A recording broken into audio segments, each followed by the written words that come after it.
नमस्कार दोस्तों, बीजे के संग्रह में आप सभी का स्वागत है। पिछली बार हमने बात की थी वामन अवतार के बारे में। आज हम बात करेंगे भगवान विष्णु के छठे अवतार परशुराम अवतार के बारे में। राजा सहस्त्रार्जुन महेशमती के शासक थे। वही महेशमती जिसे आज महेश्वर के नाम से जाना जाता है, जो मध्य प्रदेश में है। वह सम्राट कार्तवीर्य और रानी पद्मिनी के पुत्र थे, जिसके कारण उन्हें कार्तवीर्य अर्जुन भी कहा जाता था। कार्तवीर्य अर्जुन ने अपनी कठोर भक्ति व साधना से गुरु दत्तात्रेय को प्रसन्न किया, जो कि भगवान विष्णु का ही रूप थे। वरदान में कार्तवीर्य अर्जुन ने भगवान से 1000 भुजाओं को प्राप्त किया। इसी के साथ इंद्रियों में अपार बल, अकूट संपत्ति, वीरता और अदम्य साहस भगवान की कृपा से मिला। इन्हीं खूबियों और 1000 भुजाएं होने के कारण इनका नाम सहस्त्रबाहु या बाहुबली भी पड़ा। सहस्त्रबाहु को सभी प्रकार की सिद्धियां प्राप्त थी।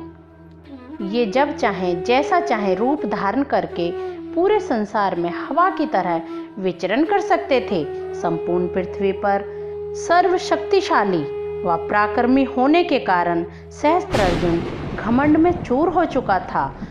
वह धर्म की सभी सीमाओं को लांघ चुका था। एक बार सहस्त्रार्जुन अपनी रानियों के साथ जल क्रीड़ा करने के लिए नर्मदा नदी के किनारे गया।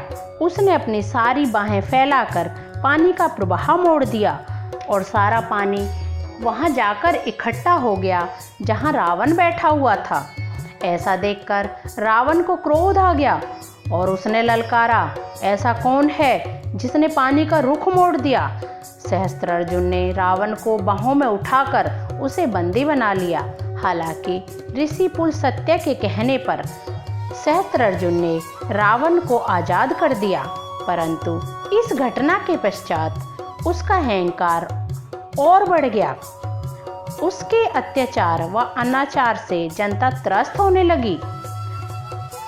दूसरी तरफ ऋषि जमदग्नि और रेणुका के घर 5वें पुत्र ने जन्म लिया, जो कि स्वयं भगवान विष्णु का अवतार था, जिसका नाम राम रखा गया। कुछ समय पश्चात उस बालक ने अपनी शिक्षा व तपस्या प्रारंभ की, जिसके पूर्ण होने पर भगवान शिव ने राम को परशु प्रदान किया। तत्पश्चात उसका नाम परशुराम पड़ा। एक बार परशुराम व उसके भाई जंगल में भ्रमण करने गए हुए थे। तभी अपने सैनिकों के साथ शिकार पर निकला हुआ सहस्त्रार्जुन ऋषि जमदग्नि के आश्रम पहुंचा। ऋषि जमदग्नि ने उनका आदरपूर्वक स्वागत किया और भोजन करने के लिए आग्रह किया। ऋषि जमदग्नि के पास देवराज इंद्र से प्राप्त दिव्य गुणों वाली कामधेनु गाय थी। महर्षि ने उस गाय की मदद से कुछ ही पलों में देखते ही देखते राजा व सभी सैनिकों के लिए तरह तरह के पकवान का प्रबंध किया। ऐसा देखकर सहस्त्रार्जुन चौंक गया। राजा के मन में ऐसी अद्भुत गाय को देखकर उसे पाने की लालसा जागी। उन्होंने ऋषि जमदग्नि से कामधेनु गाय को मांगा और उसके बदले स्वर्ण मुद्राएं देने की इच्छा व्यक्त की। इस पर ऋषि जमदग्नि बोले, कामधेनु गाय हमारे माँ के समान है, यह हमारे लिए पूजनीय व अमूल्य है। जब ऋषि ने कामधेनु देने से मना कर दिया तो सहस्त्रार्जुन को क्रोध आ गया और क्रोध में आकर वह कामधेनु को बलपूर्वक ले गया। जब परशुराम जंगल से घर वापस लौटा तो देखा कि माता रेणुका रो रही थी। परशुराम ने कारण पूछा तो पिता जमदग्नि ने सारा वृत्तांत बताया। ऐसा सुनकर वह क्रोधित हो गया। वह अपना फरसा उठाकर महेशमती की राजधानी की तरफ चल दिया। परशुराम को अपनी राजधानी में देखकर सहस्त्रबाहु ने अपनी अक्षयहनी सेना को परशुराम का वध करने को कहा। एक अक्षयहनी सेना में 21,870 हाथी, 21,870 रथ, 65,000 घोड़े और 1,10,000 पैदल सिपाही होते थे। माना जाता है कि महाभारत के युद्ध में 18 अक्षयहणी सेना मारी गई थी, परंतु भगवान विष्णु के परशुराम अवतार के लिए यह सैनिक कुछ भी नहीं थे। उन्होंने देखते ही देखते सारी सेना को खत्म कर दिया। मन और वायु की गति के समान दुश्मन की सेना का अकेले ही संहार कर रहे थे। अपनी अक्षयहनी सेना को खत्म होता देख सहस्त्रार्जुन खुद मैदान में उतर गया। उसने अपनी 1000 भुजाओं में धनुष बाण चढ़ाए और भगवान परशुराम की ओर छोड़ दिए, लेकिन परशुराम पर उनका कोई असर नहीं हुआ। उन्होंने अपने फरसे से सहस्त्रार्जुन की भुजाएं काट दी और अगले ही प्रहार में उसके सर को धड़ से अलग कर दिया।